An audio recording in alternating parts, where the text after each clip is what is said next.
දැන් මම ඉන්නේ වාරියපොළ. ඉතින් වාරියපොළට මම ආවේ කුරුණෑගල පැත්තේ ඉඳන් කොළඹ ඉඳන් එන ගමන්. එතකොට කුරුණෑගලින් මම හිතුවා මේක charge කරගන්නවද කියලා. ඊට පස්සේ charge කරගන්න ගියාට පස්සේ එතන දෙන්නෙක් විතර charge කරන්න දාලා තිබුණා කුරුණෑගල කීල්ස් එකේ. ඒ නිසා මම charge කරන්න ගියේ නෑ. මම හිතුවා ඔබ මේ යනවා කියලා. දැන් 128යි බැටරි එක තියෙන්නේ. එතකොට මේ 128න් අපි අනුරාධපුරයට යන්න පුළුවන්ද කියලා බලමු. 130ක් තව යන්න පුළුවන් කියලා තියෙනවා. හරි. අපි ගිහිල්ලා බලමු මෙතෙන් ඉඳන් අනුරාධපුරයට.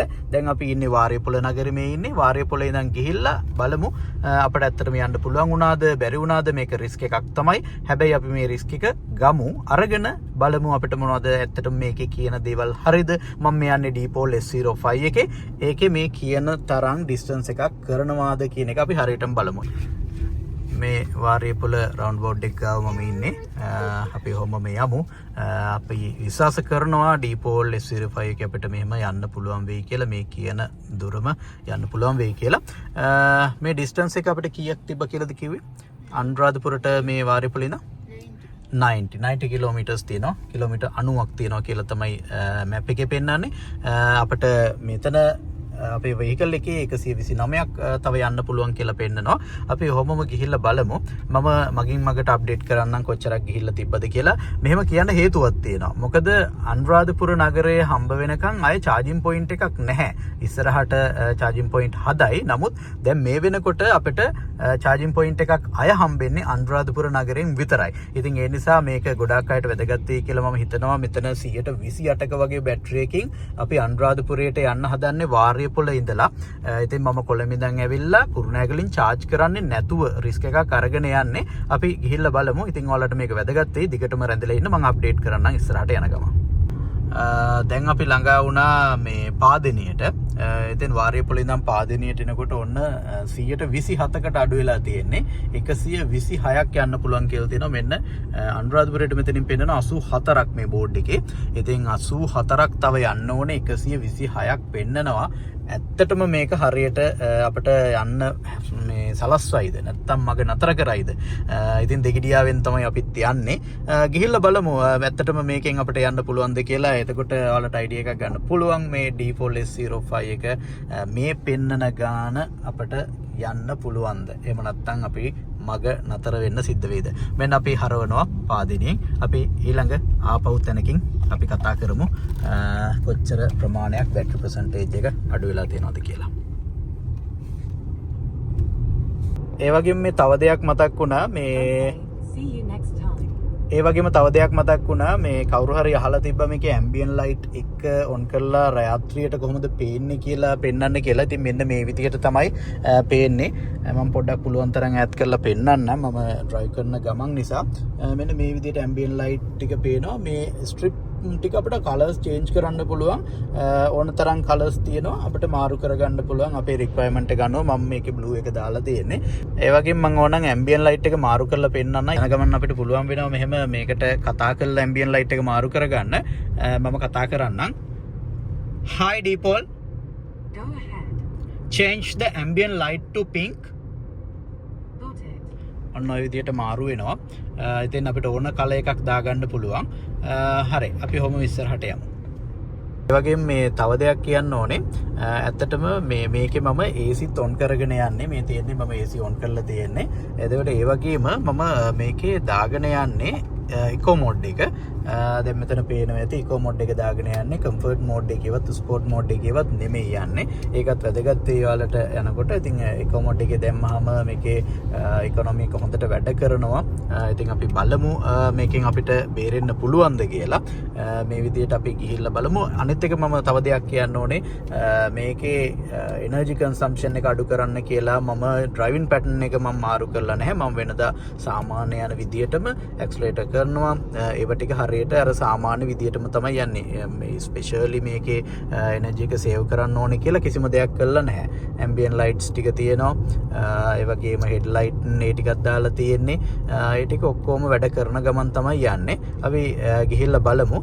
දැන් මම ගල්ගමුවට ළඟයි. ගල්ගමුවෙන් මම පෙන්නන්නම් කීයද තියෙන්නේ කියලා. දැන්ට 23ක් පෙන්නනවා. 123යි බැටරි එක තියෙන්නේ. 109ක් යන්න පුළුවන් කියලා තමයි මේකේ පෙන්නන්නේ. අපි ඉස්සරහට ගිහිල්ලා බලමු.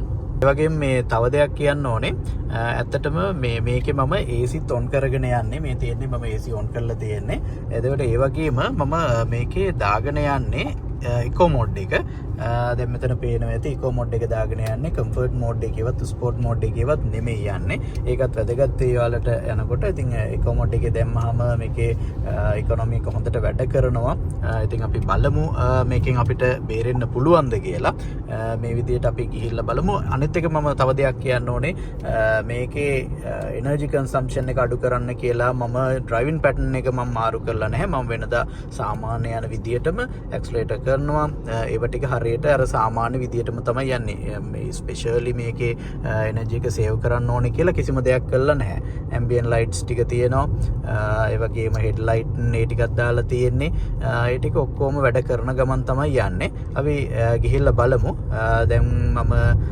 ගල්ගමුවට ළඟයි ගල්ගමුවෙන් මම පෙන්නන්නම් කීයද තියෙන්නේ කියලා දැන්ට 23ක් පෙන්නනවා 123යි බැටරි එක තියෙන්නේ 109ක් යන්න පුළුවන් කියලා තමයි මේකේ පෙන්නන්නේ අපි ඉස්සරහට ගිහිල්ලා බලමු අපි දැන් මෙන්න ගල්ගමුව ටවුන් එකට ඇවිල්ලා තියෙන්නේ ඉතින් මේ ගල්ගමුව ටවුන් එකට එනකොට 119 බැටරි එක තියෙන්නේ 89ක් තව කිලෝමීටර්ස් යන්න පුළුවන් කියලා තමයි පෙන්නන්නේ ඉතින් බලමු අපි මෙතන දැන් ගල්ගමුව බෝඩ් එක තියෙයි අපි බෝඩ් එකෙන් බලාගමු තව කොච්චර ප්‍රමාණයක් තියෙනවද අනුරාධපුරයට කියලා මෙතන තියෙනවා මම හිතන්නේ බෝඩ් එක මෙතන කීයක් පෙන්නනවද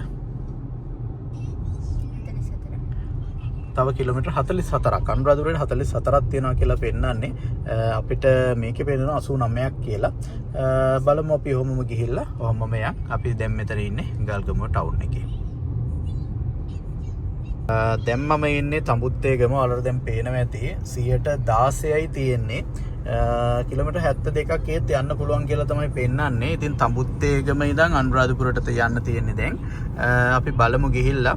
ඇත්තටම දැනට වැඩ කරන විදිය නම් සතුටුදායකයි. නමුත් 116යි තියෙන්නේ දැන් අපිට දන්නවනේ සාමාන්‍ය බැටරි එක අපි ෆෝන් එකේ 116ක් බැටරිය තියෙනවා කියනකොට කොච්චර බය වෙනවද? එතකොට මේ වෙහිකල් එකක්. එතකොට මේක පාරේ යන්න ඕනේ, ලයිට් දාගෙන යන්න ඕනේ, හෝන් වැඩ කරන්න ඕනේ. ඒ සියල්ල වැඩ කරන්නත් ඕනේ. රෝද කැරකෙන්නත් ඕනේ. බලමු ඉතින් මේක මේ කියන විදිහට කරයිද කියලා දැන් 115 වුණා වොන්න. ඉතින් ඇත්තටම මේක ලොකු රිස්ක් එකක් තියෙනවා. දැන් මේකෙන් මම බලාපොරොත්තු වෙන්නේ තව කෙනෙකුට මේක රිස්ක් එකක් නැතුව යන්න පුළුවන්ද කියන එක හේතු ගන්නන්න. හරි අපි ඔහොමම ගිහිල්ලා බලමු. මම ඊළඟට කැමරා එක ඔන් කරන්නම්. කෙලිම අනුරාධපුරෙන් හෝ තලාවෙන් කිව්වොත් මම හිතනවා හොඳයි කියලා අදහසක් ගන්න. අපි ඊළඟට බලමු ඔහොමම ගිහිල්ලා තලාවෙන් මම කැමරා එක ඔන් කරලා පෙන්නන්නම් කොච්චරක් තියනවද කියලා. හොඳයි මම දැන් ඔන්න තලාව නගරයට ඇවිල්ලා ඉන්නේ. තලාව නගරයට එනකොට මෙන්න මේ වෙනකොට තියෙන්නේ 113යි. 113යි බැටරි එක ඉතුරු වෙලා තියෙන්නේ. ඒ වගේම කිලෝමීටර් 59ක් තව යන්න පුළුවන් කියලා මේකේ පෙන්නනවා. එතකොට දැන් ඔයාලට එක්ස්පීරියන්ස් ඇති ෆෝන් එකක සාමාන්‍ය 113කට වගේ ආවට පස්සේ කොයිතරම් ස්පීඩ් බැටරි එක බහිනවද කියලා. මේ වාහනවල බැටරි එක ඒ තරම් ස්පීඩ් එහෙම බහින්නේ නැහැ. ඉතින් ඒකට හොඳ උදාහරණයක් තමයි මේ. ඉතින් දැන් 113ක් තියෙනවා. ඒ 113 උත් අපිට මෙච්චර ප්‍රමාණයක් යාමේ හැකියාව තියෙනවා කියලා තියෙනවා. ඒත් එක්කම දෙයක් මතක් කරන්න ඕනේ. දැන් සාමාන්‍යයෙන් මේ කුරුණෑගලින් පටන් ගත්තට පස්සේ කුරුණෑගල ඉඳන් අනුරාධපුර දක්වා එන මාර්ගයේ අතරමැද එක චාර්ජින් පොයින්ට් එකක්වත් නැහැ. ඉතින් ඒ නිසා කවුරු හරි කෙනෙක් ඉන්වෙස්ට් කරන්න ඉන්නවා නම් වඩා හොඳයි මේ අතරමැද චාර්ජින් පොයින්ට් එකක් දැම්මොත් ඒක හොඳ දෙයක් වෙයි. දැන් සාමාන්‍යයෙන් ගිමන් නිවා ගන්න බොහෝ දෙනා ආහාර මොන හරි ගන්න යනවනේ. අන්න ඒ වගේ ස්ථානයක් ලං කළා ඒ වගේම ලොකු ප්ලෑන් එකක් ඇතුව ඒ ඔක්කොම එකට ගන්න පුළුවන් හොඳ ඔපචුනිටි එකක් මේ පාරේ තියෙනවා. මොකද රෑ එළි වෙනකම් වාහන තියෙනවා. ඔයාලට දැනුත් බලන්න පුළුවන් මේ වාහන ඕනතරම් මේ පාරේ යනවා එනවා.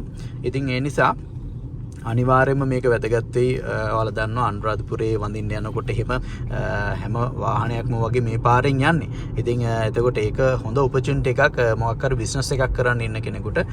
මේක ඇත්තටම එහෙම දෙයක් තිබුණොත් ඒක ලොකු සර්විස් එකකුත් වෙනවා එන හැමෝටම. ඉතින් අපි ඔහොමම යමු අනුරාධපුර නගරයට ගිහිල්ලා මම පෙන්නන්න කීයක් තියෙනවද කියලා. තව ටික දුරක් තියෙනවා. ඉතින් 58ක් මේක ඉතුරු වෙලා තියෙනවා කියලා තියෙනවා. දැන් නම් ඇත්තටම රිස්ක් එක ගොඩක් අඩුයි.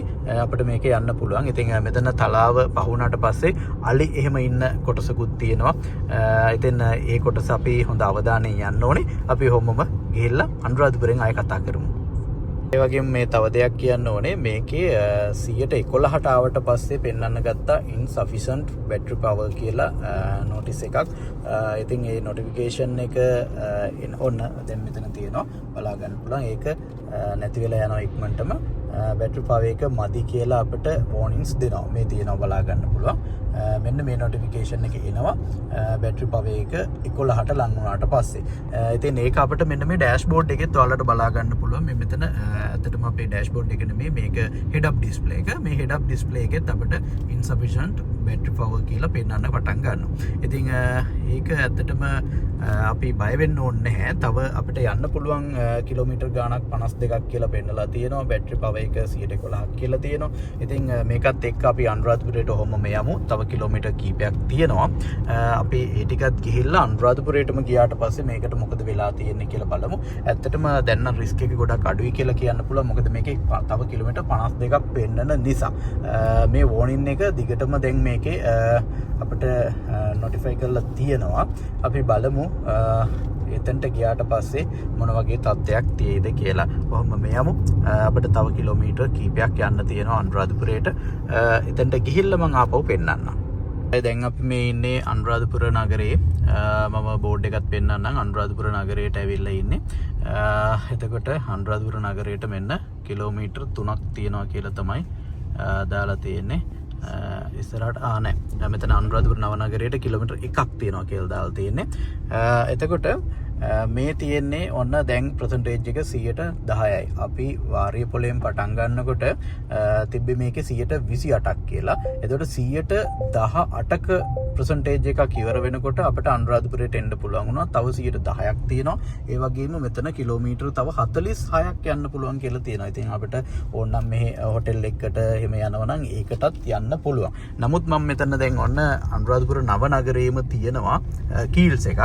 අන්නේ කීල්ස් එකෙන් චාර්ජ් කරගන්න පුළුවන්. මම එතනට තමයි මෙහෙමම යන්නේ. මම එතනත් විස්තර පෙන්නන්නම්. පහසුවෙන් මෙතන චාර්ජ් කරගන්න පුළුවන් වෙයි අපිට. එතන මොන වගේ තත්ත්වයක්ද තියෙන්නේ කියන එකත් ඔයාලට බලා ගන්න පුළුවන් වෙයි. මම ඔහොම මෙතනට ගිහිල්ලා ආපහු කැමරා එක ඔන් කරන්න.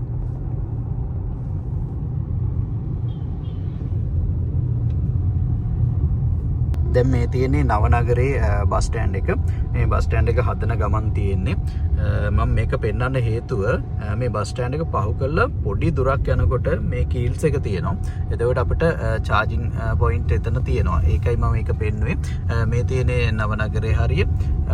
ඉතින් අපි ඔහොමම යන් මම ඔහොමම එකයි යන්නම්. එතන පොඩි දුරක් තියෙන්නේ. මෙතන තියෙනවා මෙතන CEB එක.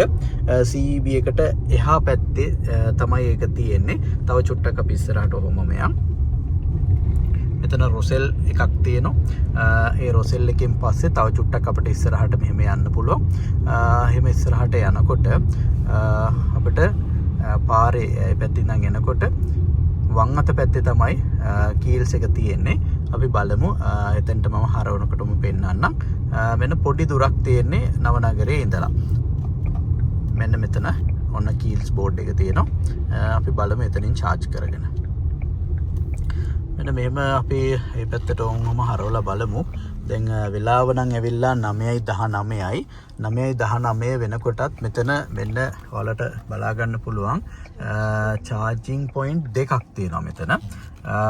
එතකොට මේ තියෙන්නේ එකක්.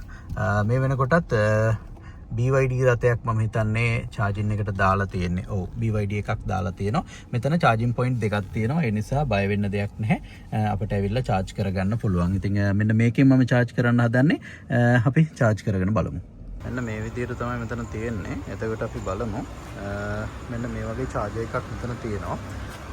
මේක මම හිතන්නේ පේනවා මදි වගේ නම් ඒක වෙනස් කරලා පෙන්නන්නම්. මෙන්න මේ විදිහට charging points දෙකක් තියෙනවා මෙන්න කීල්ස් එක ළඟ. මෙන්න මේ විදිහට තියෙන්නේ. ඔව් දැන් මම charge කරන්න පටන් ගත්තා. ඔන්න 110 ඉඳන් charge වෙගෙන යනවා. ඉතින් මෙතන වැදලා තියෙන විදිහට 28.9ක් කිලෝවොට් කියලා තමයි පෙන්නන්නේ. ඒ කියන්නේ මේක කිලෝවොට් 30ක charge එකක් තමයි මෙතන තියෙන්නේ. මම දන්න හැටියට අර එහා පැත්තේ තියෙන්නේ කිලෝවොට් 60ක charge එකක්. ඒකට අර BYD එකක් ගහලා තියෙනවා. ඉතින් මේ විදිහට charge කරගන්න පුළුවන් මෙතනින් vehicle එක. එහෙම charge කරගෙන අපිට බය නැතුව යන්න පුළුවන් ගමන. ඉතින් මම අද try කරලා බැලුවේ ඇත්තටම මේක කරගන්න පුළුවන්ද කියලා. තව බොහෝ දෙනෙක් අහලා තිබිච්ච කාරණයක් තමයි මේ charge කරන අතරතුරේ අපිට AC එක දාගෙන ඇතුලේ ඉන්න පුළුවන්ද කියලා. ඔව් මම මෙන්න මේ විදිහට AC එක on කරලා පෙන්නන්නම්. අපිට දවල් කාලේදී ඇත්තටම මේක charge එකට දාලා වෙනත් වැඩකට අපිට යනවා නම් එළියට ගිහිල්ලා අපේ වැඩේ කරගෙන එන්න පුළුවන්. නමුත් අපිට ඉන්න වෙනවා නම් මේ විදිහට AC එක on කරගෙන හිටියා කියලා කිසිම ගැටලුවක් ඇති වෙන්නේ නැහැ. දැන් මෙතන මේ විදිහට vehicle එක charge වෙවි තියෙනවා. AC එකත් on වෙලා තියෙනවා. ඒ වගේම මේ තව දෙයක් පෙන්වන්න ඕනේ මේ මෙතන අපිට මේ දාපු charge එක නිසා එකතු වෙච්ච කිලෝමීටර් ගාන පෙන්වනවා මේ 26යි. ඒ විදිහට වැඩි වෙනවා. දැන් අපේ තිබිච්ච ගානත් එක්ක කොච්චර කිලෝමීටර් ගානක් එකතු වුණාද කියලා මෙතනින් පෙන්නනවා. ඒකත් ඇත්තටම දැනගත්තොත් හොඳයි. අපි charge එකට ගහලා තියෙනකොට කොච්චර කිලෝමීටර් ගානක් ඒ charge එක start එකේ ඉඳලා මේ වෙනකොට add වුණාද කියන එක තමයි මේකෙන් පෙන්නන්නේ. ඉතින් ඔයාලට මොන හරි ගැටලුවක් තියෙනවා නම් මේ D-Pol S05 එක ගැන කමෙන්ට් කරන්න. අපි ඉස්සරහට කතා කරමු. S05 එක ගැන විතරක් නෙමෙයි අපි ඉලෙක්ට්‍රික් වාහන හැම එකක් ගැනම මේ YouTube නාලිකාවේ කතා කරනවා. ඉතින් මේකට එකතු වෙලා ඉන්න කමෙන්ට් හරහා අපිට යොමු කරන ප්‍රශ්න ගැනත් ඒ වගේම අපි දන්න අලුත් දේවලුත් ඔයාලත් එක්ක කතා කරලා බෙදා ගන්න බලාපොරොත්තු වෙනවා. ඉතින් හැමෝටම සුබ දවසක්.